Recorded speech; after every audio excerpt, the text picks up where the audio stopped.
Welcome to the Great Detectives of Old Time Radio. From Boise, Idaho, this is your host, Adam Graham. If you have a comment, email it to me, box13@greatdetectives.net. Follow us on Twitter at Radio Detectives and become one of our friends on Facebook, facebook.com/Radio Detectives. I do want to encourage you to check out our other podcasts. Among them, we have our World War II podcast, The War, at thewar.greatdetectives.net, which features 277 episodes from World War II, including the pre-war era to the end of the war and beyond. We do actually have a collection of Christmas episodes at thewar.greatdetectives.net. And with the war, we use news programs, dramas, comedy, and music to tell the story of America going through World War II. Also, I do encourage you to check out our World War II feed for Great Detectives of Old Time Radio Christmas broadcasts over at christmasfeed.greatdetectives.net. And then there's the Amazing World of Radio at amazing.greatdetectives.net and public domain video theater at videotheater.greatdetectives.net. Well, now it's time for today's episode of The Fat Man. Original air date September 16th, 1954, and the title is Murder Wears a False Face.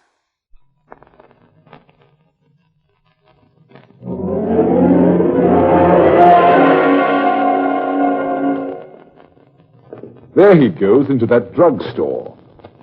He's stepping on the scales. Weight 239 pounds. Fortune, danger. Who is it? The Fat Man.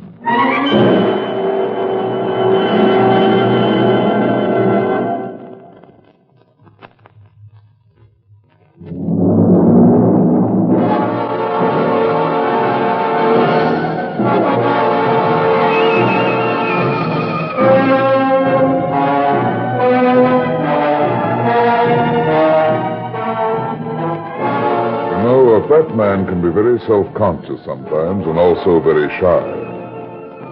He's conscious of being overweight and will do everything in his power to be self-effacing. In my business, it's not a bad idea either, because when you're on the trail of some of the characters I run into, the more inconspicuous you are, the more chances you have to nab the murderer.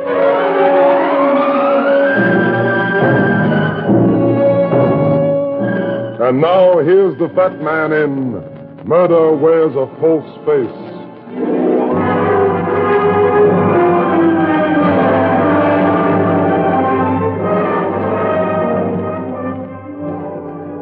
Nobody knows the trouble I've seen, runs the old spiritual. The trouble I see usually starts with murder. Like the morning I answered Joyce Kenyon's call for help. Private secretary to wealthy Vincent Maitland, the well-known book collector, Joyce looked like the proverbial $1 million. I found her in Vincent Maitland's house on Fifth Avenue. Oh, Mr. Runyon, I'm so glad you're here. This note, it came in the mail just now. Let me have it. I killed my wife, now I'll kill you. An accident for her, a knife for you. It's Scott's signature, but I can't believe he'd write it to me. Who's Scott? Not exactly a friend of yours, is he? Mr. Runyon, he's my fiance. We're going to get married. Yeah? I just don't know what's happened to him. He disappeared 5 days ago. I'm just worried sick about him. Why not call the Missing Persons Bureau? Oh, no, the publicity would hurt his business. Scott's a rare book dealer. It might hurt his little girl. I get it now. Scott Pearson, huh? Oh, you know him? I know a little about the rare book business, part of my homemade education. He said he killed his wife. How about that? Scott couldn't kill anybody. His wife died in an auto accident 3 years ago. Scott was badly hurt in the same crash. Any reason why he'd threaten you? Of course not. He's been under considerable nervous strain lately. But he wouldn't tell me why. You don't know why he's threatened you or why he's disappeared? Oh, excuse me. Hello? Darling, I'm going to kill you. What? Humpty Dumpty. Scott, where are you? Tell him I want to see him. Yes, Scott, listen to me. What's he saying? Scott, please. I want to talk to you. We've been so worried. Scott. Oh. He's hung up. He wouldn't answer me. He simply recited Humpty Dumpty. The nursery rhyme? That all? No. His very first words were, "Darling, I'm going to kill you."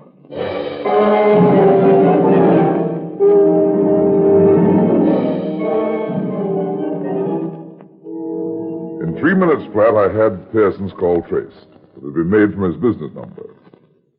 We caught a fast cab to his office the other side of Broadway. It was empty. And everyone I questioned in the building said Pearson hadn't been around for 5 days. At that point, his girlfriend broke down, but good. So I took her back to my office and told her to stay there. I can't do that, Mr. Runyon. Mr. Maitland wants to know where I am. It's my job. Is your job or your life more important to you? Oh, it's Scott who's important. You've got to find out what's happened to him. Then stay here until I get back. You're about a half-inch away from murder. You don't want anyone shoving you over the goal line.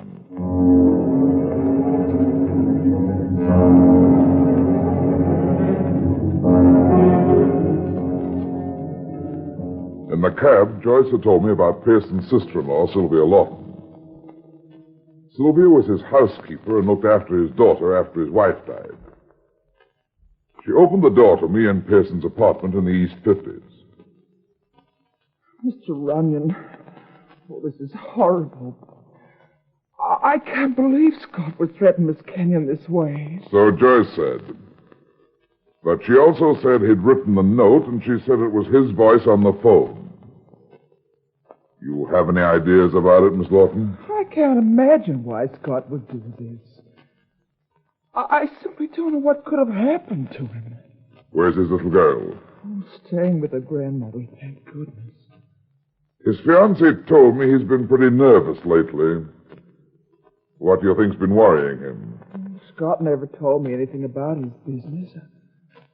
I only know he's been quite worried in recent weeks. When did he ask Joyce Kenyon to marry him? Just last week. He's known her for only a short time. What do you think of her? She's quite pretty, but I don't see what that has to do with Scott's trouble. Don't you? Did you know she was going to call me? Of course. We both agreed we had to start looking for him. Oh, by the way, you might want this. Thanks. Seems a good-looking guy. Yes, my sister thought he was very handsome. Do you think he killed your sister? I've always thought it was an accident, but now I don't know what to believe. Don't you know anything about Pearson's business at all? What's his reputation in the trade? How many employees does he have? He has an excellent reputation. He has one man working for him, Harry Lindley. I don't know what Lindley actually does. He's worked for Scott for 3 years now. Scott doesn't like him, though. And yet he's kept him on his payroll for 3 years. Where can I get in touch with Lindley? I don't know. He's been out of town for over a week. That's a big help. You have anything else I can work on? Well, Scott brought home his account books and correspondence just before he disappeared. Lead me to her, Miss Lawton. Maybe I can read between the lines.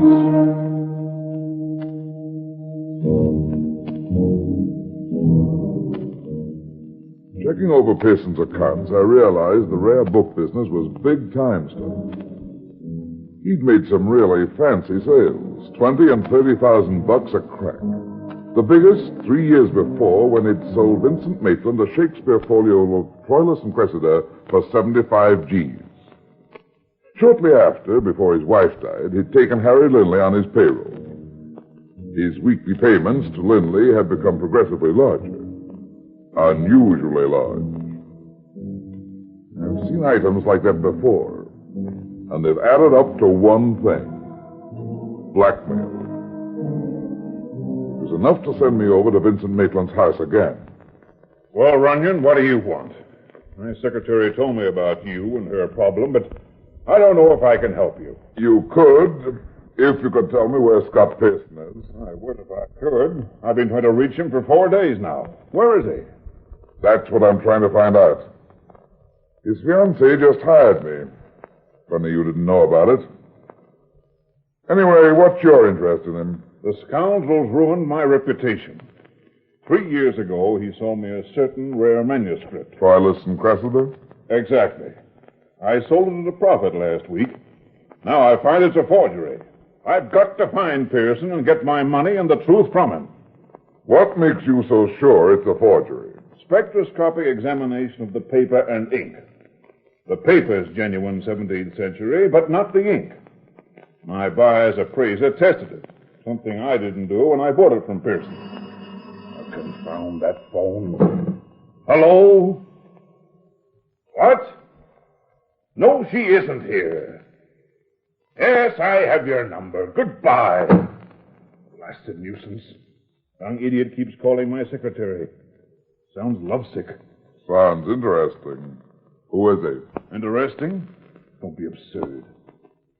But, what does this have to do with Pearson? Why not let me find out?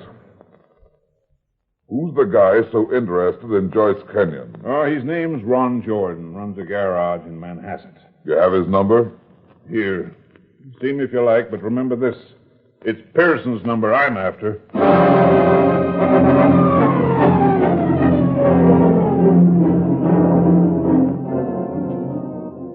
Ron Jordan's filling station and garage was on a lonely stretch of road on Long Island, down near the shore.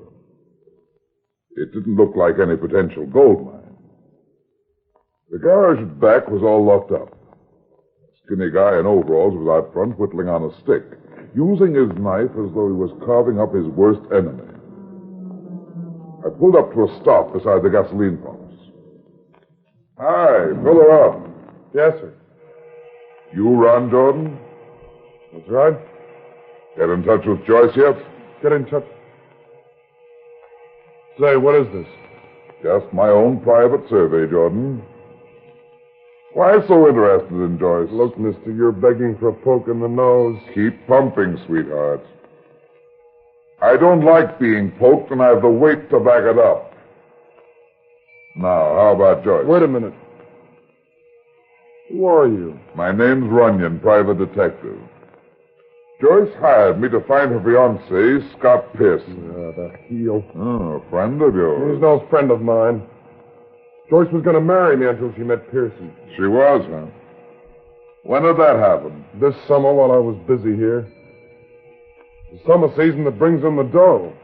I worked like a dog. And lost my girl. You sound like you threw in the sponge pretty early. Well, I went back home to Pittsburgh. Well, that didn't help.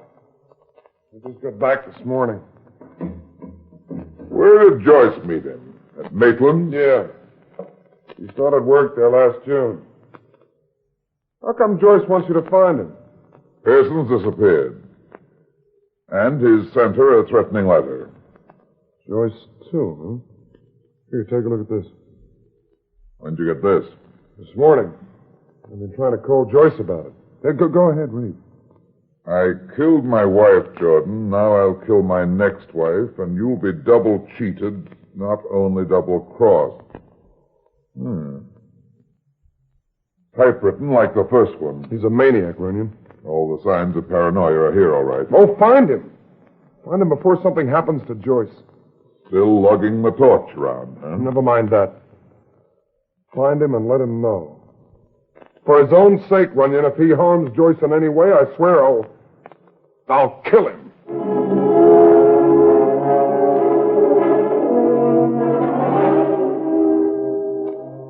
When I went back to my office, I found Joyce Kenyon seated in my desk chair. And she jumped like a startled gazelle when I walked in. Oh.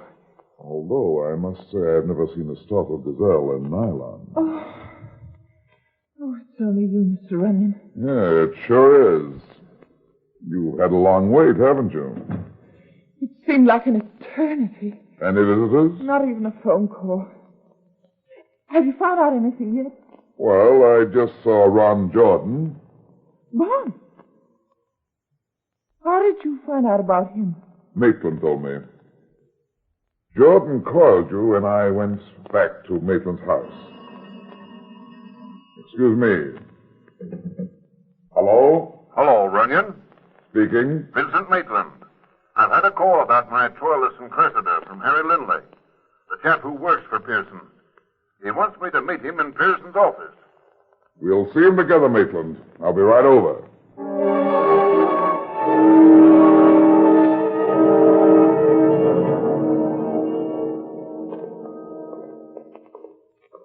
I still don't get this, Runyon. I don't get it at all. I think we'll find out Lindley's been blackmailing Pearson over your Troilus and Cressida. That's why Pearson had him on his payroll. You mean Lindley knew it was a forgery? Yeah. Now that Pearson's vanished, Lindley figures he can make another buck telling you it's a fake. He's crazy if he thinks he'll get anything out of me for that. Well, here's the office. Let me handle Lindley. I'm going to get my hands on Pearson, that's all. Looks like... Oh, Scott. Yeah. Looks like we're too late. It's as true now as it ever was. Dead men tell no tales.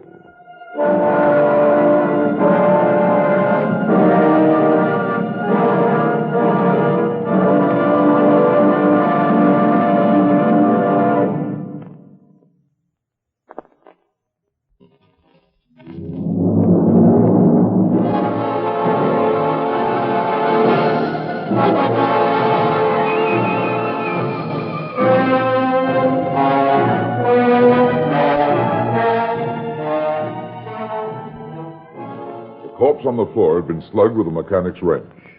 The wrench lay near the typewriter stand. Alive, the corpse had been a little guy in a snappy chalk-striped suit.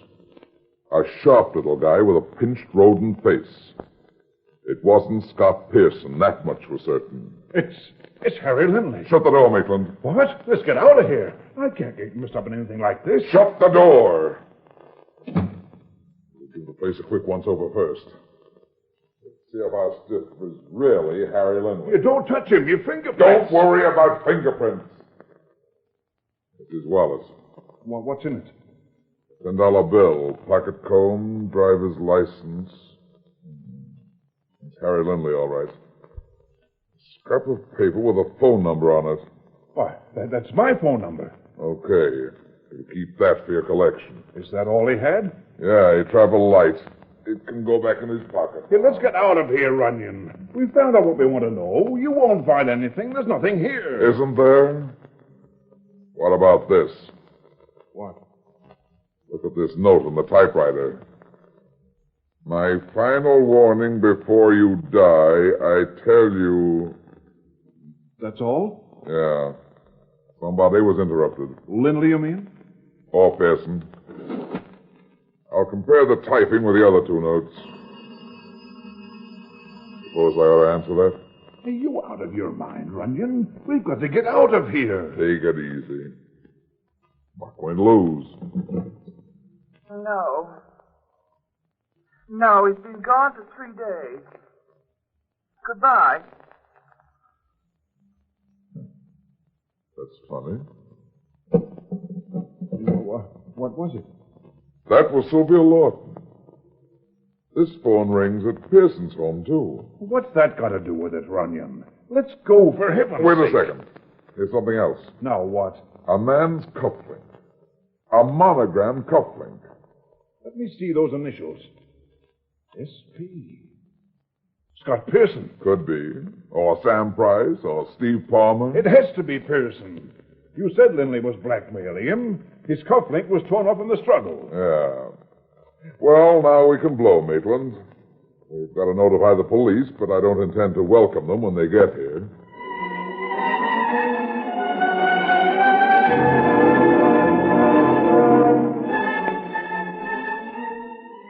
We left the office without being seen.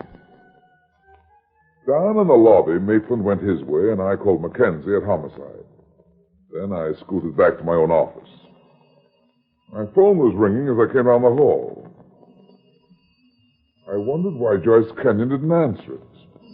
When I opened the door, I saw why. She was gone. Hello, Runyon speaking. Oh, Mr. Runyon, this is Sylvia Lawton. I've been trying to get you. I've been out. Nobody answered, huh? Why, no. I've called several times. Don't you have a secretary? Only at Christmases and New Year's. What's up, Miss Lawton? I've just received a note from Scott. It's horrible. Fantastic. I can imagine. What's it say? Now Joyce will die, too. Not like Helen, a blade through the heart. Just one day more. What's the postmark on the envelope? Long Island, Manhattan. The others were postmarked Grand Central Station. You sure it's from Pearson? I know his signature. The message is typed like the other one. All right, Miss Lawton. I'll see you later. What's happened, Mr. What Ryan? did... Oh. Where have you been, little Miss Muffet? I just couldn't stand being cooped up in this office. I simply had to get out and walk around. How far did you walk? To Pearson's office? What do you mean? I haven't been outside the building. Harry Lindley's dead. I found him murdered in Pearson's office. Lindley? The little man who worked for Scott? Yeah. Surprised? What do you know about him? Only that Scott didn't like him, but if he's dead, who could have done it? What do you think? I don't know what to think. I'm all mixed up now. I've never been so scared in all my life. If you're so scared, why did you leave my office? I told you why. I'd get out and move around. I've been walking up and down these corridors. You may have to prove that, sweetheart. Oh, that's ridiculous. Why would I kill Harry Lindley? He was struck from behind. He might have been mistaken for Scott Pearson. But I'd never want to kill Scott. You know that. I don't know anything from what you've told me. You didn't even mention Ron Jordan, remember? I forgot about Ron. That's all over anyway. Not for Ron, it isn't. And Lindley was killed with a mechanic's wrench. If you're accusing Ron or even myself... Just stay right here, sweetheart. You're still too young to die. Even in the electric chair.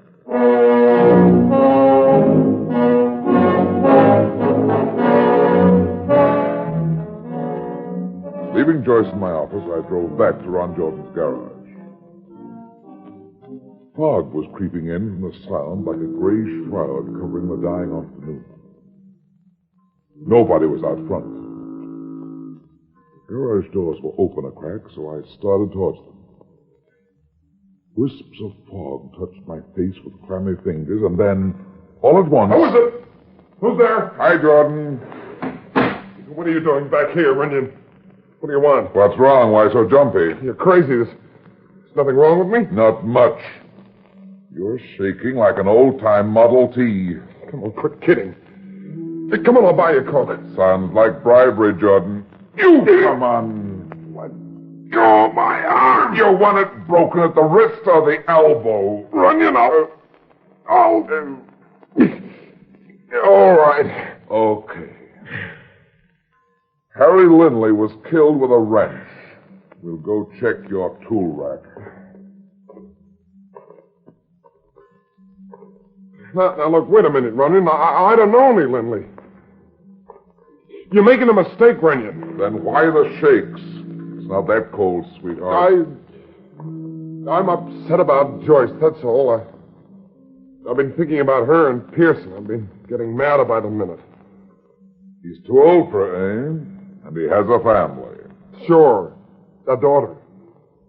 The kid may not even like Joyce. Funny, you should start worrying about that when you know Pearson's already threatened to kill Joyce. Open those doors. Now, turn on the light. Now look, Runyon. Like I told you, I've been aware. I just opened up back here. Save it, sweetheart. Save your breath for the DA. That's Scott Pearson in that truck, isn't it? Isn't it? You're not getting me for this, Runyon. You! I won't let you! I'm getting out! Come back here, Jordan. I'll shoot!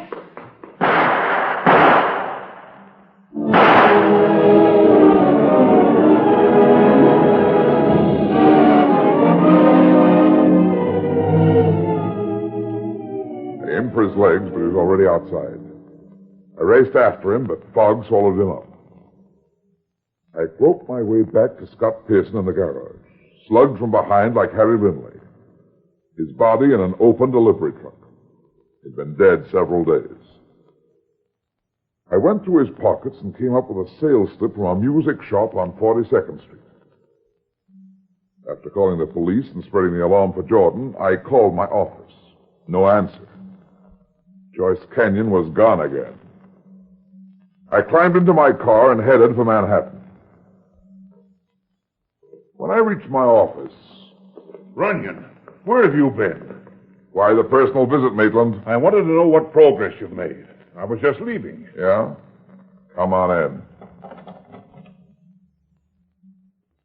in. Well, how about it, Runyon? Have you found out anything new about Pearson? Yeah, he's dead. Murdered. What? I found him in Jordan's garage. He's been dead for several days, maybe a whole week. But that means... It means a lot of things, Maitland. You know Pearson's home number? No, I don't. What good will it do to call there? Skip it.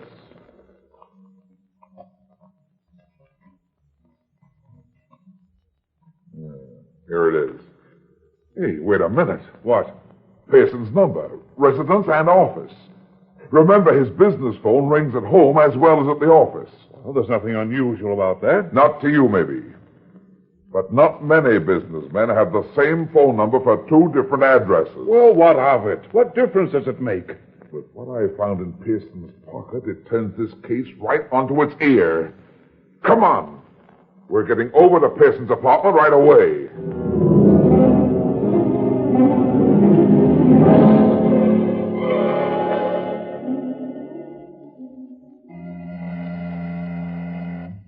What's all this about, Runyon? You'll find out. Yes? Oh, Mr. Runyon. I thought you were going to stay in my office. I'm awfully sorry, but Miss Lawton called you. When I talked to her, I decided to come and stay with her. I thought I'd be safer here. You have funny ideas about being safe. Where's Miss Lawton? Oh, excuse me. She's busy in the next room. Hello? Darling, I'm going to kill you. Scott! Humpty Dumpty. Scott, where are you? You mean that's Pearson on the wire? Runyon, that can't be. Oh, Scott! All the king's Mr. Runyon, horses, he's all saying the the same king's thing men. again. Humpty Dumpty, eh?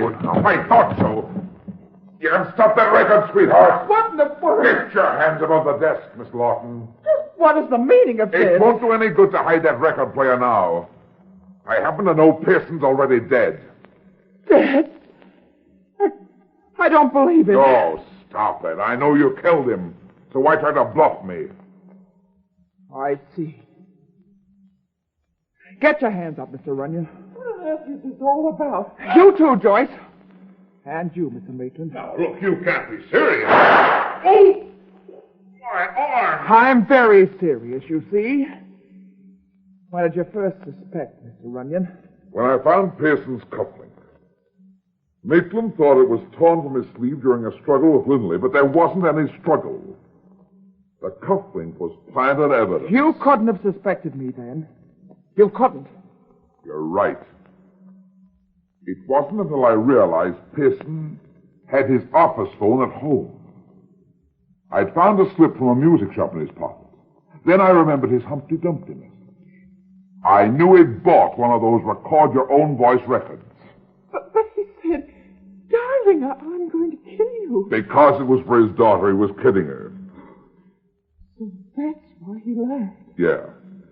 Sylvia here used his business wire to call his house number, and then played the record to you. You're very clever, Mr. Runyon. Keep your hands You up. were too clever, sweetheart. You've been in love with Pearson a long time, hadn't you? For years. He told me he was going to marry this little snip. He asked me to drive out to see Jordan with him, to prevent future trouble. That's where I killed him. Killed? Oh, no. Jordan stumbled across his body just before I got there. He got panicky and ran. Stupid fool. I wanted to destroy Scott completely. His memory, his reputation, everything. What made you kill Lindley? I had to. It came across me typing another note in Scott's office. He guessed the truth. Unfortunately for him. And for you. You spun your last platter as an amateur disc jockey, baby. Stay where you are. I still have a gun. It won't do you any good. Hand it over. Mr. Runyon, look out! Oh, that's all from you, Sylvia. No! You! There now, relax. How's the arm, Matron? Just grazed. Nothing serious. Well, it'll be serious for our little friend here. When the DA finishes with her, shooting you will pound another nail in that coffin that's waiting for her up the river.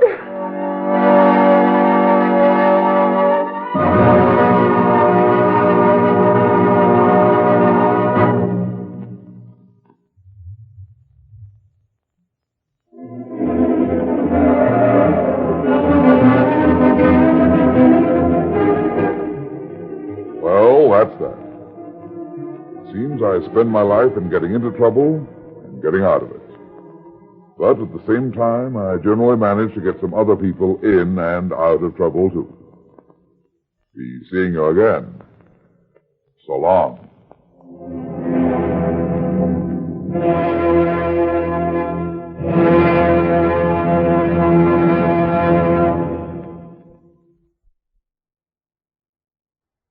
Welcome back. Well, a solid mystery, although the guilty party was acting suspicious throughout. One thing that did come through is that sometimes writing hard-boiled narration doesn't always work out so well. As we get this line, she jumped like a startled gazelle, but I've never seen a startled gazelle in my life.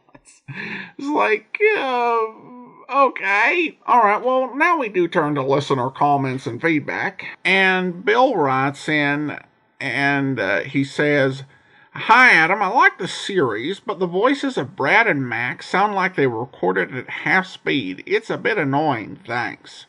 Well, thanks so much for the comment, Bill. And I do agree. The audio particularly does seem to be with Brad, which makes it kind of weird. Like, the other voices can sound, almost normal, but then, when we get a line from Brad, it does seem like it's a bit slow. And I don't know whether that's a mix of the quality of the recording combined with the way that it affects Lloyd Barrel's voice, but all of the episodes do have that effect on his voice to one extent or another. So sorry about that, but thanks for the comment, Bill. And I also want to go ahead and thank our Patreon supporter of the day. Thank you to Cheryl Lee. Cheryl Lee has been one of our Patreon supporters since March 2018, currently supporting us at the Master Detective level of $15 or more per month. Thanks so much for your support, Cheryl Lee. And that will do it for today. Join us back here tomorrow for The Man Called X, and then we'll be back next Tuesday with another episode of Casey Crime Photographer. In the meantime, send your comments to box13 at greatdetectives.net. Follow us on Twitter at Radio Detectives and become one of our friends on Facebook, facebook.com/Radio Detectives. From Boise, Idaho, this is your host, Adam Graham, signing off.